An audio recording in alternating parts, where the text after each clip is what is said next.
चल कूद पड़ बहादुर युद्ध के मैदान में। चल कूद पड़ बहादुर युद्ध के मैदान में। कितना पौरुष है तुझमें, फैसला हो जाए मैदान में। आंखें फाड़ दांतें निकाल, वैरी तुझे चिढ़ाता है। उठा डग ओ बिरवर, मुझे ताउसा आता है। नमस्कार, जोहार। मैं हूं अशोक कुमार। झारखंड का इतिहास सदियों पुराना है। मैं झारखंड को फोकस करके वीडियो का एक सीरीज लेकर लगातार आपके बीच आने वाला हूं और उम्मीद करता हूं कि आपसे हमें प्यार प्राप्त होगा। अगर झारखंड में आप सेवा देना चाहते हैं, झारखंड का एक नागरिक हैं, तो झारखंड के इतिहास के बारे में आपको जानना ही चाहिए। भारत के मुख्य धारा के इतिहास में झारखंड का बहुत कम ही वर्णन मिलता है। झारखंडियों ने सदियों से भारत के निर्माण में अपनी महती भूमिका निभाई है, किंतु इतिहासकारों ने थोड़ी नज़रें फेर ली है झारखंड के इतिहास से। आज़ादी के लड़ाई में भी झारखंड का बहुत बड़ा योगदान रहा है। बहुत सारे स्वतंत्रता सेनानी झारखंड में पैदा हुए और अंग्रेज़ों को भगाने के लिए अपने प्राणों की आहुति दी। खैर, झारखंड के गौरवशाली इतिहास पर प्रकाश हम अपने आने वाली वीडियो में डालते रहेंगे। पिछले वीडियो में हमने मुंडाओं के गौरवशाली इतिहास के बारे में आपको बताया था और उससे संबंधित बहुत सारे फैक्ट्स आपके साथ शेयर किया था हमने। आज के वीडियो में नागवंशी शासन व्यवस्था से संबंधित बहुत सारे फैक्ट्स पे मैं बात करने वाला हूँ, जो आपको जानकारी भी देगा और परीक्षा के लिहाज से भी बहुत ही महत्वपूर्ण है। जेपीएससी में एक सवाल नागवंशी शासन व्यवस्था से आता है। आप वीडियो के अंत तक बने रहें। वीडियो के अंत तक बने रहने के बाद आपको फ़ायदा ये होगा कि मैं जो बात कर रहा हूँ कि झारखंड का इतिहास एक गौरवशाली इतिहास रहा है, उसकी एक झलक देखने को मिलेगी। साथ ही साथ आपका एक प्रश्न जो 2 अंक का होगा वो निश्चित तौर पर आपका पूरा होगा। तो मैं शुरू करता हूँ आज का वीडियो। नागवंशी शासन व्यवस्था। नागवंशी शासन व्यवस्था भी मुंडाओं की एक शासन व्यवस्था है। जैसा कि मैं आपको बताया था कि मुंडा शासन व्यवस्था के तहत अंतिम राजा मदरा मुंडा थे। नागवंशी शासन व्यवस्था के तहत फणिमुकुट राय, प्रताप राय, भीमकर्ण, ऐनी शाह जैसे महान राजा हुए हैं। मुंडा शासन व्यवस्था और नागवंशी शासन व्यवस्था दोनों व्यवस्थाएं मुंडाओं की ही शासन व्यवस्थाएं हैं, ये बात क्लियर होनी चाहिए। मुंडा शासन व्यवस्था के तहत अंतिम राजा मदरा मुंडा थे। पिता मणिमुकुट राय और फणिमुकुट राय, ये 2 राय मदरा मुंडा के 2 सुपुत्र थे। मणिमुकुट राय उनकी पत्नी से उत्पन्न अपने पुत्र थे, सगे पुत्र, जबकि फणिमुकुट राय नागफनी के बच्चे पाए गए थे। फणिमुकुट राय की माता पार्वती को माना जाता है, जबकि पुंडरीक नाग को उनका पिता माना जाता है। और फणिमुकुट राय अपने पिता पुंडरीक नाग के नाम पर ही नागवंश का नींव रखते हैं। दरअसल होता यह है कि 64 ईस्वी में मदरा मुंडा फणिमुकुट राय को पाए।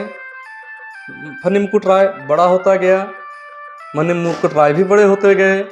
ये फणिमुकुट राय मणिमुकुट राय जब बड़े हो गए, तब मदरा मुंडा सोचे कि अब मुझे राजा नहीं रहना चाहिए, अब हमारे 2 पुत्र हैं, मैं दोनों के बीच कंपटीशन कराता हूं और जनता जिनको ज़्यादा योग्य समझेगी हम उसको राजा बना देंगे। जैसा कि मैं आपको पहले वीडियो में बनाया था कि झारखंड में लोकतंत्र का नींव रखने का श्रेय इन्हीं मुंडाओं को जाता है। तो इसी का सम्मान करते हुए मदरा मुंडा दरहा टांड़, एक टांड़ का नाम है दरहा टांड़, वहाँ पर सभी जनता को बुलाते हैं। बीच में मैदान है और फणिमुकुट राय और मणिमुकुट राय को विभिन्न विद्याओं का प्रदर्शन करने को कहा जाता है। इस पूरे कंपटीशन में फणिमुकुट राय मणिमुकुट राय से थोड़े आगे दिखते हैं और जनता उनको राजा घोषित करती है। मदरा मुंडा जनता के इच्छाओं का सम्मान करते हैं और फणिमुकुट राय 83 ईस्वी, आप इसको याद कर लीजिए, फणिमुकुट राय 83 ईस्वी में नागवंशी शासक के रूप में अपना मुकुट पहन लेते हैं। पंडित भावराय उनके दीवान नियुक्त किए जाते हैं और इस प्रकार नागवंशी शासन व्यवस्था का सफ़र चलना शुरू होता है झारखंड में। और यह शासन व्यवस्था ही मुंडाओं का ही शासन व्यवस्था था। एक महत्वपूर्ण बात हनीमकुट राय से संबंधित ये है जो परीक्षा में पूछता है कि आदि पुरुष किसे कहा जाता है। बहुत प्यारा सा जवाब है, हनीमकुट राय को आदि पुरुष कहा जाता है। गड़बड़ाना नहीं है मेरे शेर शेरनियों, आदि पुरुष हनीमकुट राय। अब राजा बन गए तो कहीं ना कहीं राजधानी तो बनाएंगे ना, सीधी सी बात है। सुतियांबे उनकी राजधानी थी। अब आगे बढ़ते हैं। नागवंशी शासन व्यवस्था के तहत चौथे महत्वपूर्ण राजा होते हैं प्रताप राय। जैसा नाम वैसा काम, प्रताप राय।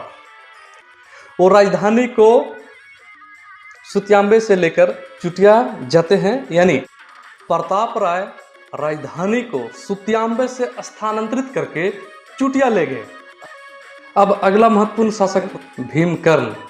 अरे भाई, अभी तक तो थे प्रताप राय, इसके पहले थे हनीमकुट राय, ये भीमकर्ण, ये कर्ण कहाँ से चला आया? जरूरत नहीं है मेरे शेर शेरनियों, सीधी सी बात है, राजा महाराजा का मर्जी होता था, जब जो मन करे वो अपना टाइटल रख लिया करते थे। इसमें बहुत आश्चर्यचकित होने की बात नहीं है। भीमकर्ण जबलपुर के कलचुरी शासकों से प्रभावित होकर अपना टाइटल कर्ण रख लिए। अब सवाल यहीं पर आता है कि नागवंशी शासन व्यवस्था के तहत वैसा कौन राजा था जिसने कर्ण की उपाधि धारण की? नोट कीजिए, वो भीमकर्ण थे।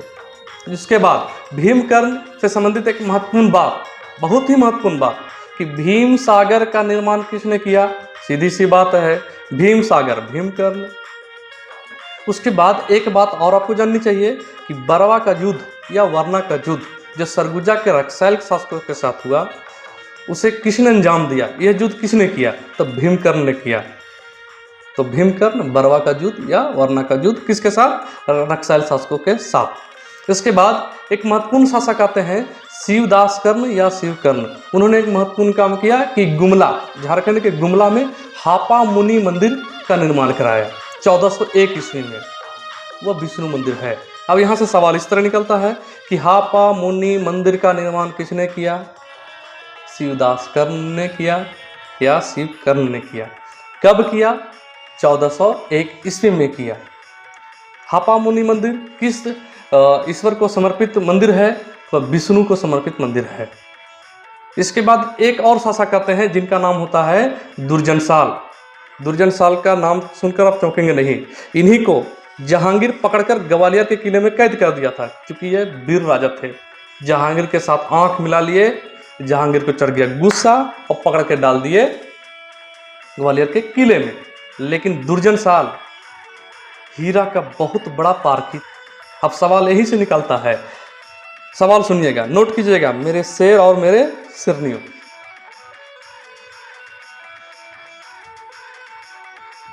हीरा का पारखी राजा का नाम निम्नलिखित में से कौन सा है? जहांगीर का समकालीन निम्नलिखित में से कौन सा नागवंशी शासक था? तो सीधा सा जवाब है दुर्जनशाल। ग्वालियर के किले में किसे कैद किया गया? दुर्जनशाल को कैद किया गया। यह सवाल ऐसा घुमाया जाए कि दुर्जनशाल को जहांगीर ने कहाँ के किले में कैद करके रखवाया था? तो ग्वालियर के किले में कैद करके रखवाया था। और एक घटना में यह साबित हो जाता है कि दुर्जनशाल हीरे के बहुत बड़ा पारखी है। तो जहांगीर इनके इस प्रतिभा का सम्मान करता है और 6000 सालाना कर देने के शर्त पर इनको आज़ाद कर देता है। 6000, इस रकम को आप याद रखेंगे, 6000 को आप याद रखेंगे। जहांगीर ने 6000 के रकम पर दुर्जनशाल को छोड़ दिया। और द्वेषा या नौरतनगढ़ इसकी राजधानी हुआ करती थी। प्रताप राय की राजधानी चुटिया। भीमकर्ण की राजधानी आप नोट कर लें, भीमकर्ण की राजधानी खोखरागढ़ या खोखरागढ़। दुर्जनशाल की राजधानी द्वेषा। इसके बाद एक महत्वपूर्ण शासक आते हैं एनिसा। एनिसा सतरंजी में अपनी राजधानी की स्थापना करते हैं। दुर्जनशाल अपनी राजधानी कहाँ स्थापित करते हैं? सतरंजी। और उन्होंने एक महत्वपूर्ण काम किया। अरे भाई, रांची का जगन्नाथ मंदिर,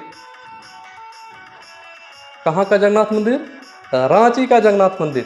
कब? 1691 ईस्वी में। किसके द्वारा बनाया गया? तो यह मंदिर एनी शाह द्वारा बनाया गया। इस प्रकार नागवंशी शासन व्यवस्था से संबंधित जितने महत्वपूर्ण तथ्य थे मैं आपके सामने रखा हूँ। मुझे उम्मीद है कि आपको मज़ा आया होगा और बहुत सारे जो जानकारियाँ थी जो परीक्षा के लिहाज से महत्वपूर्ण है। और फिर से चल कूद पड़ बहादुर युद्ध के मैदान में, चल कूद पड़ बहादुर युद्ध के मैदान में, कितना पौरुष है तुझमें फैसला हो जाए मैदान में। आंखें फाड़ दांतें निकाल बहरी तुझे चिढ़ाता है, उठा डग ओ बिरबर मुझे तौसा आता है। उसी के साथ आप सबको जोहार, नमस्कार, थैंक्स फॉर वाचिंग। आप ज़रा सा सपोर्ट कीजिए, चैनल को सब्सक्राइब कर लीजिए और बेल आइकन को भी दबा दीजिए। और आपकी अंगुलियों को दर्द ना हो तो प्लीज़ लाइक के बटन को यूँ प्रेस कर दीजिए। मिलते हैं फिर से अगले वीडियो में, तब तक टाटा, गुड बाय।